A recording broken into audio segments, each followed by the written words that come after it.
દક્ષિણ આફ્રિકા અને સ્વાઝીલેન્ડ દેશની સરહદ ઉપર સર્જાયેલ માર્ગ અકસ્માતમાં ભરૂચ તાલુકાના મનુબર ગામના એક જ પરિવારના 3 વ્યક્તિઓએ જીવ ગુમાવતા સમગ્ર પંથકમાં શોકનું મોજું ફરી વળ્યું છે। દક્ષિણ આફ્રિકા અને સ્વાઝીલેન્ડ દેશની સરહદ ઉપર સર્જાયેલ માર્ગ અકસ્માતમાં ભરૂચ તાલુકાના મનુબર ગામના એક જ પરિવારના 3 વ્યક્તિઓએ જીવ ગુમાવતા સમગ્ર પંથકમાં શોકનું મોજું ફરી વળ્યું છે।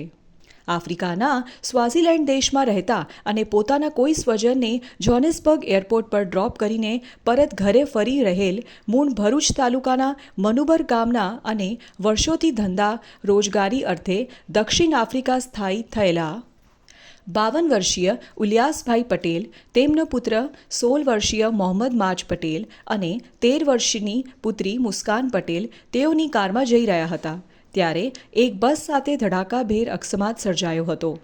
સદ્ધર અકસ્માતમાં કારમાં સવાર પિતા પુત્ર તથા પુત્રીના ઘટના સ્થળે જ કરુણ મોત નીપજ્યા હતા। જ્યારે સંતાનોની માતા અને મૃતક ઇલિયાસભાઈના પત્ની પાસે દક્ષિણ આફ્રિકાના વિઝા ના હોવાથી તેઓ પોતાના સ્વાઝીલેન્ડ સ્થિત નિવાસ સ્થાને એકલા રોકાયા હતા, જેઓ પરિવારમાં એકલા બચી ગયા હતા। પરિવાર વર્ષોથી પરદેશમાં સ્થાયી થયો હોય હાલ માદરે વતન મનુબરમાં તેઓના કોઈ સ્વજનનો કે સગા સંબંધી રહેતા નથી।